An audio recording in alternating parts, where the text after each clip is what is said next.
En réponse aux assaisonnements raisonnables et au freak show de la commissure Boucher-Thaler, les intégristes laïcs. Toute religion ne cause que guerre. Ils ne parlent qu'aux porteurs de drapeaux. Un peu trop dur de la feuille d'érable, à la fleur de lys rouge complice de sang amer indien. 200 millions assassinés d'un pôle à l'autre. La conquête des Amériques, vous dites? Catholiciser de force un peuple élu, exterminé, ethnocide au nom de ceux menés par leur Dieu.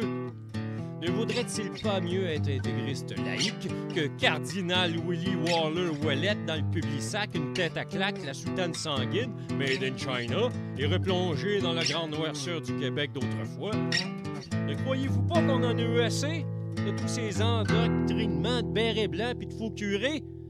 Comme ignore ôtez enfin vous, arrêtez de porter le croix, laissez donc vos dogmes au garde-robe du passé, et de ce pas relevez-vous au peuple opprimé, sans qu'on vous dise ce qui sera ou a été, et pour quelle raison quoi faire, comment agir, penser, quelle ethnie ou inou anéantir, tuer en premier.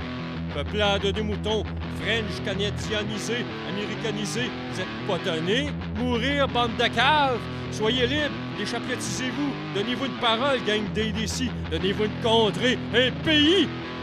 Voyez-vous donc pas qu'on vit dans un monde de fous, mené par des fanatiques et leurs dieux, Harper, Bush, Sarkozy, Dumont, toutes des hosties de cons!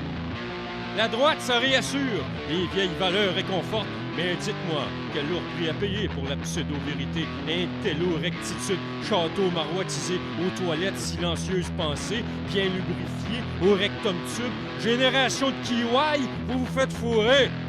On vous passe même un sapin. Oh non, non, un arbre de lumière. Vous sentez même plus les épines tant que vous êtes assimilés. Je vous le dis et le répète et répéterai à qui l'entendre veut. Vaut mieux être un intégriste laïque qu'un fanatique religieux. Vos croyances puis votre monde immonde, moi j'en veux plus.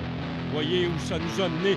Toute religion ne mène qu'à la guerre, qui de mots ne cause que trop. Il n'y a qu'une seule forme de spiritualité.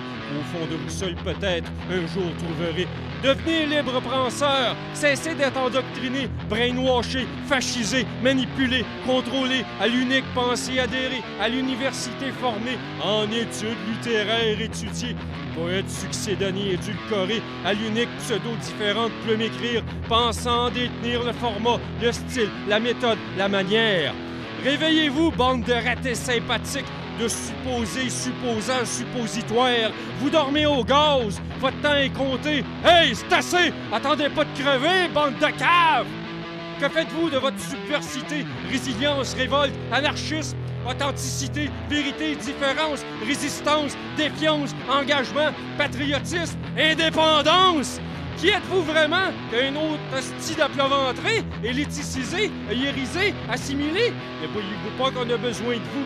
Vous êtes véritablement les seuls qui puissent ce peuple libérer. Alors, allez, prenez votre plume, talent, votre voix, lancez haut et fort votre dégoût, hargne, rage, marchez à votre destinée, votre poésie, notre poésie, citoyens, artistes, poètes, résistez! Il n'y en a pas un sur 100, et pourtant il existe, disait le géant ferré, le véritable poète anarchiste. Et certains de vous ici ce soir en font partie. N'abandonnez jamais, continuez le combat, poétisez-les, libérez-nous, car il nous faudra plus d'encre que de sang versé pour peut-être un jour ce monde changer, pour enfin être libéré, maître chez nous, maître de notre pays, notre poésie, plus forte que tous les drapeaux. Allez, poétisez le Québec et n'oubliez jamais que la poésie à elle seule vaut plus que toutes les astifies, Saint-Sacrement, d'Amanchura à Marthe, du tabarnak de Christ, de pourri d'étole de vierge, de Saint-Cyboire, maudite calvaire d'esti crotté, calice de religion. Je vous le dis, redis, mieux être intégriste laïque que fanatique religieux. Faites de la poésie notre religion. Vive la liberté, l'indépendance, l'anarchie, l'intégrisme poétique. Vive la poésie!